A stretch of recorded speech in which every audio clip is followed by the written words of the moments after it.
নাম উর্মি। দোস্ত চান্স খুব কম, ওর পিছনে অনেকেই ঘুরে, তোর চান্স একেবারেই কম। শোন, এমনিতেই তো ওর পিছনে অনেকেই লাইনে আছে, তার উপরে সোহেল ভাই তো আছে। সবাই রে ডিঙায়া আমি লাইনে শুরু করতে দিচ্ছি। বুঝছি তোর কপালে খারাপ আছে, সাথে আমারও।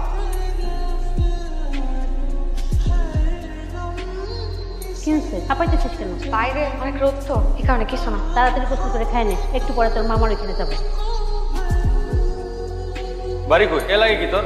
কি মানে? কে লাগে কি মানে বুঝছ না? অনেকদিন ধরে খেয়াল করতে সেদিক দিয়ে চক্কর কাটতেছস। এই বাড়ির সামনে কি তোর এত গুলগুল করস কে? এটা তোমার কই তো মামা। আরে বেটা, ফাইজলামি করস। আমি কি তোর বন্ধু লাগি? আমার তুমি করে কস কেন তুই? আপনারা চিনেন আমি কে? কে মানে? ফাইজলামি করস তুই? কে? এই দত্তর। আরেকবার যদি দেখছি এলাকায় হ্যান্ডা ভেঙে হাতের জায়গায় হাতটা ভেঙে টেঙের জায়গায় লাগাই দেব। আয় সাইকেল থেকে পড়ে যাস কেমনে? হ্যাঁ, হাস না কিছু? হ্যাঁ, নাকি সাইকেল চালানো শিখোস নাই? একটা খবর শুনেছিস? আর ওই যে অনার ফার্স্টে একটা ছেলে ছিল না, আরে তোর পিছে পিছে ঘুরতো, যে ওই ছেলেটাকে সোহেল ভাই মেরে, সবাই বলাবলি করছে তোর জন্য নাকি ছেলেটার হাত ভাঙে। কিন্তু তুই জানলি কি করে? আমার জন্য কেন হাত ভাঙবে? আরে ওই ছেলেটা আমার ভাইয়ার ক্লাসে পড়ে। ওর নাম ইমো না? তুমি নামও জানো তার? শুনেছি কয়েকজনের কাছ থেকে, তাছাড়া আমাদের বাড়ির নিচে কয়েকবার ঘুরঘুর করতেও দেখেছি। মনে ধরেছে তোমার? আমার মনে তো সস্তা না। দেখবো নে। কি রে, মায়ের খাইলি, বাসায় বকা পর্যন্ত খাইলি, তারপরে কি প্রেমের ভূত বাসা থেকে জানা? বুঝবি না রে বিজু, আমি চোখ বন্ধ করলেও উর্মিরা দেখি, চোখ খুললেও উর্মিরা দেখি। আকাশটা আর আকাশ মনে হয় না রে, আকাশ জুড়ে শুধু উর্মি আর উর্মি। বুঝছিস তো, আমাদের জীবনটা না মনে হচ্ছে কিয়ামত থেকে কিয়ামত। মরবি, তোরা দুজনেই শেষ পর্যন্ত মরবি। তো বলবা আপনাকে একটা কথা জিজ্ঞেস করার ছিল। আমি তোমারে কেন ফলো করি? এটা আমি তোমারে কয়দিন কেন ফলো করতেছি না এটার জন্য? তাইলে আপনাকে নাকি আমার জন্য মারছে? তোমার জন্য কিনা জানি না, তোমার এলাকার সে। আর মারে নাই, মানে একটু হাতাহাতি হচ্ছে। উনি আমাকেও অনেক বিরক্ত করেন। এখন আবার আপনারা মারবেন। তুমি চাইলে কিন্তু আমি তার বিচার করতে পারি। অবশ্য তুমি যদি চাও, অবশ্য মারামারি করলে আবার তোমার ফৌজের সামনে গিয়ে তোমার সাথে দেখা করতে হবে। আপনাকে একটা কথা বলি, আপনি মানুষটা অনেক বকু, তারপর সেটা অনেক সুন্দর।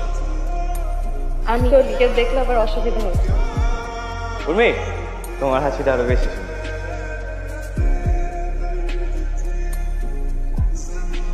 কতক্ষণ আসছো? জানো কত রিস্ক নিয়ে আমি আসছি? প্রেম করতে গেলে একটু রিস্ক নিতে। একটু না, পুরা রিস্ক নিয়ে আসছি। তুমি তো কলেজে যাও, তোমার বান্ধবী তোমার কিছু বলবে? বলছি, আমি এখন আসছি। এটার সাথে ম্যাচ করে আমি শাড়ি আর ঠিক পরবো। এটাই আমার। কালকে তোর কলেজে যাওয়া লাগবে না। কেন?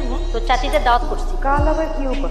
তোর বাবার মৃত্যুবার্ষিকী ভুলে গেছিস? বাবার মৃত্যুবার্ষিকী এতিম খাওয়াবা, প্রতিম মিসকিন খাওয়াবা, চাচিদের খাওয়ানোর কি দরকার আছে? আরে তাদেরকে খাওয়ানোর কি আছে মানে? তোর চাচা যদি মাসে মাসে টাকা না দিত, আমাদেরও তো মানুষের দুয়ারে দুয়ারে ভিক্ষা করে খেতে হতো। আমি সেটা বলেছি নাকি? খালি সারাদিন আমার বিয়ের কথা বলে তাই। খারাপটা কি বলে শুনি? বাপ মরা এতিম মেয়েকে কে বিয়ে করবে? তুমি সারাক্ষণ এসব ফালতু যুক্তি দিলে হবে না তোমা। বেয়াদবের মতো কথা বলবি না। তোর চাচা একটা বিয়ের সম্বন্ধ আনছে, আমি চাই না কোনো রকম ঝামেলা হোক। আমি এখন বিয়ে করবো না। একেবারে না চড়ায় তোর দাঁত ফালাই দিব। তুই কি ভাবছিস একমাত্র মেয়ে দেখে তুই যা করবি আমি তাই মেনে নিব? তাই বলে সবকিছু আমার উপর চাপিয়ে দিবা? আবার মুখে মুখে তর্ক করিস? কালকে কোথাও যাবে না ব্যাস। আর যদি উল্টাপাল্টা কিছু ভাবিস না, তোর মাথার চুল একটাও থাকবে না বলে দিলাম।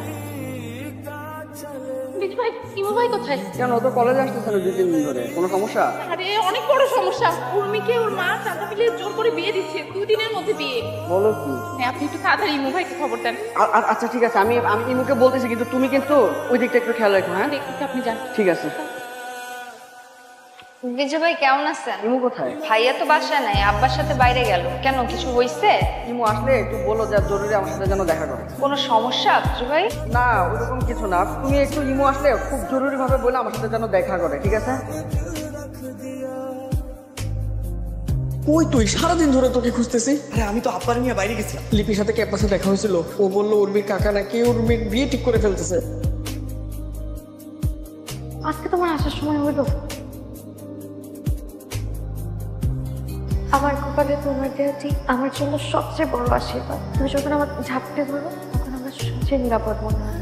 আর এই নিরাপদ জায়গাটাই আমি চাই। আজীবন এইভাবে তোমার বুকে আমাকে ঝাপটে ধরে রাখবো। মাত্র 2 মিনিট সময় পাবে তুমি এই বাড়ি থেকে বের হয়ে যাওয়ার জন্য, পরে 1 সেকেন্ডও সময় পাবে না।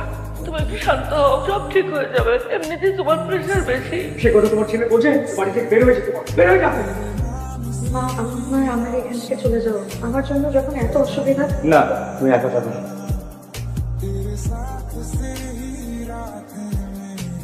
বাড়ি ফিরে যাবো। বাড়ি ফিরে যাবো মানে? রাস্তা রাস্তায় ঘোরাচ্ছে, বাড়ি ফিরে যাওয়া ভালো। তাছাড়া কি? তাছাড়া আমি তোমার লাইফে অনেক বড় ঝামেলা, তাই তো? আমার জন্য তোমাকে বাড়ি থেকে বের করে দিয়েছে, তাই তো? কি বলতেছো এসব? তুমি আমার কথাটা বুঝো নাই, তুমি বুঝো আমি না। তোমার কথা আসলেই বুঝতে পারছি না। যার জন্য আমি বাড়ি থেকে পালালাম, যার জন্য আমি এত কিছু করলাম, সে কিনা এখন আমাকে বাড়ি ফিরে যেতে বলে। সারা রাত পার হয়ে সকাল হয়ে যাচ্ছে, আর তুমি এখন আমাকে বলতেছো বাড়ি ফিরে যেতে।